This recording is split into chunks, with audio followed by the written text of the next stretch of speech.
Oi, gente, tudo bem? Graça e paz.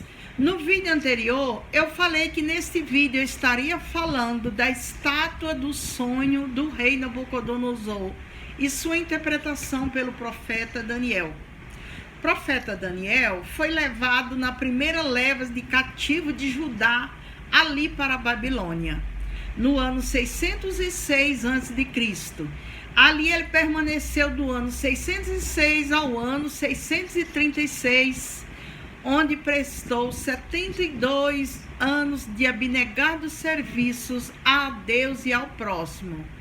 No decorrer desse vídeo, eu vou estar falando em qual parte hoje na história do mundo atual, qual a parte da estátua que representa. Em que parte daquela estátua nós estamos no mundo de hoje? Preste bastante atenção que eu vou estar explicando. Hoje eu vou estar falando da estátua do sonho de Nabucodonosor.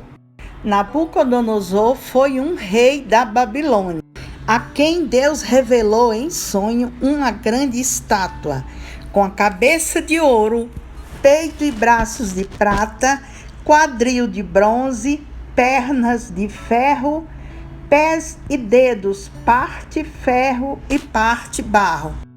No sonho, quando o rei olhava para os pés, via uma pedra cortada sem auxílio das mãos humanas ser lançada nos pés da estátua, a qual se esmigalhou e foi levada pelo vento, quando a pedra se tornou uma grande montanha. Nesse tempo, Deus havia preparado um homem chamado Daniel, homem justo e temente a Deus, por meio de quem Deus concedeu a interpretação dessa revelação ao rei.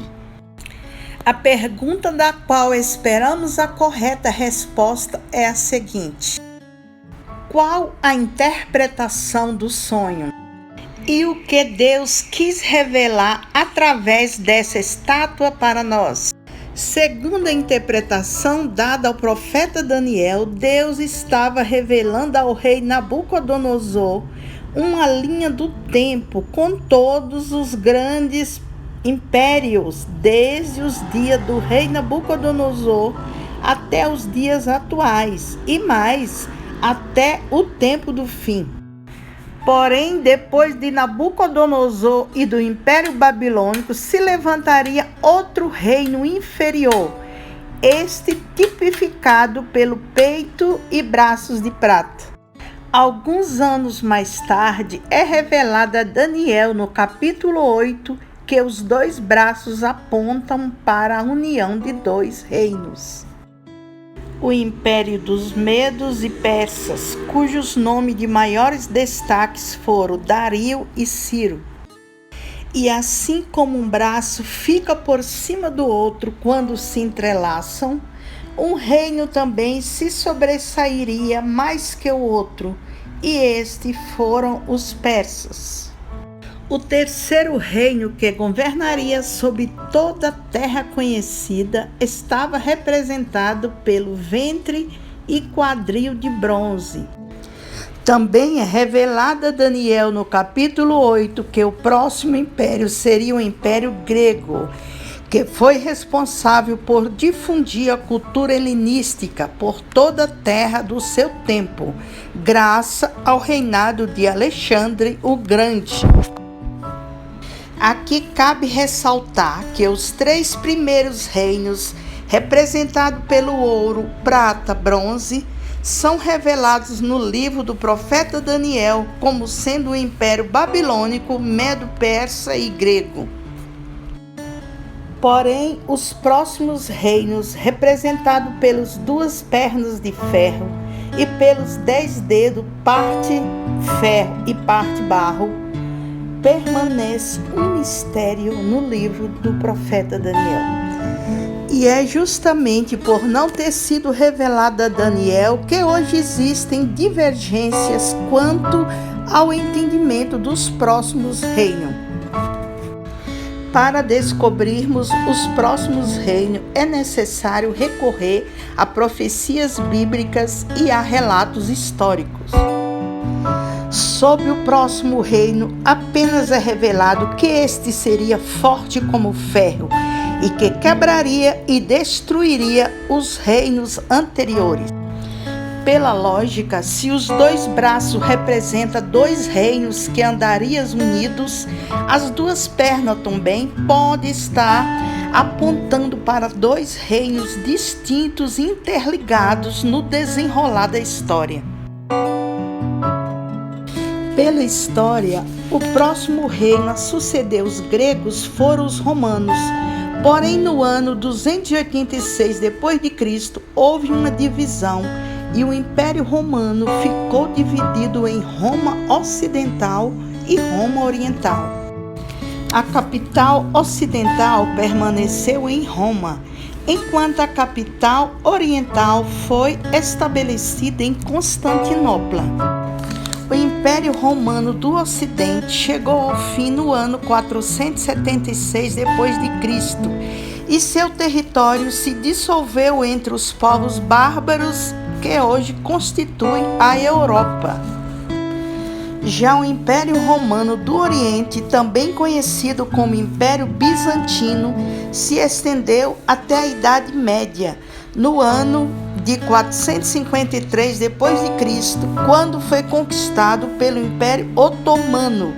Esse também chegou ao fim no ano de 1922 d.C., e o seu território se dissolveu entre sírios, árabes, egípcios e outros. Quando olhamos para as duas pernas, podemos destacar dois aspectos. O primeiro aspecto é que as pernas são os membros mais longos do corpo e estava apontando para a continuidade de um período de tempo mais longo do que dos outros reinos da história.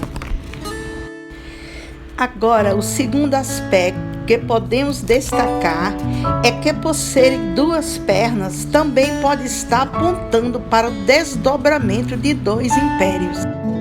Este entendimento está alinhado com as profecias das 70 semanas de Daniel. O profeta Daniel registra que a cidade e o lugar santo seriam destruídos pelo povo do governante que virá. O governante que virá é uma profecia que aponta para o surgimento do anticristo. Porém, a pergunta é: qual é a etnia do povo que destruiu a cidade de Jerusalém e o templo de onde virá o anticristo? Segundo Flávio Joséfo, embora o general Tito com sua guarda pretoriana tenha comandado o cerco que culminou com a destruição do templo e a cidade de Jerusalém no ano 70 d.C., embora eles fossem romanos, as tropas eram formadas na sua grande maioria por soldados provincianos, agimentados nas regiões próximas. Dentre eles haviam sírios, árabes e egípcios.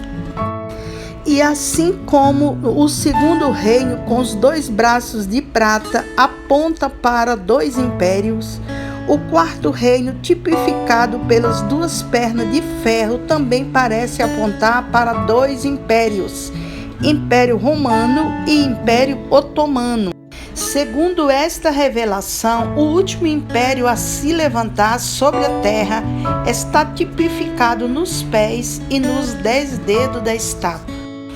Conforme foi revelado a João no Apocalipse, os 10 dedos da estátua são também representados através dos 10 chifres, que por sua vez apontam para 10 reinos ou 10 reis, que receberão poderes junto com a besta, que reinarão por um curto espaço de tempo.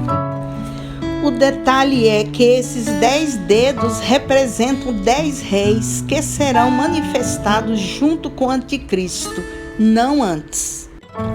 Logo, se formos tentar localizarmos nesta linha de tempo, tendo em vista que o Império Romano e o Império Otomano já passaram, podemos dizer que já passamos do quarto reino, representado pelas duas pernas de ferro, mas ainda não chegamos nos 10 dedos, visto que estes serão manifestados juntamente com o anticristo. Portanto, podemos supor que estamos nos pés da estátua, na reta final, o tempo em que estamos vendo os reinos da terra misturados em partes ferro, em partes barro, aguardando apenas a formação dos 10 dedos ou 10 reinos, que durarão que se vê. Porém, Daniel termina a interpretação deste sonho falando de um último reino com as seguintes palavras: na época desses reis, o Deus dos céus estabelecerá um reino que jamais será destruído e que nunca será dominado por nenhum outro povo. Destruirá todos esses reinos e os exterminará, mas esse reino durará para sempre. Esse é o significado da visão da pedra que se soltou de uma montanha sem auxílio de mãos, a pedra que esmigalhou o ferro, o bronze, o barro, a prata e o ouro. O Deus poderoso mostrou ao rei o que acontecerá. O sonho é verdadeiro e a interpretação é fiel. Esta pedra é Cristo, Rei dos Reis, que estabelecerá o seu reino eterno e jamais terá fim, jamais passará para outro. Reino que durará para sempre, e a montanha, a qual a pedra se tornou, aponta para o reinado no período do milênio. Este foi um breve resumo do sonho dado por Deus a Nabucodonosor, registrado no livro de Daniel.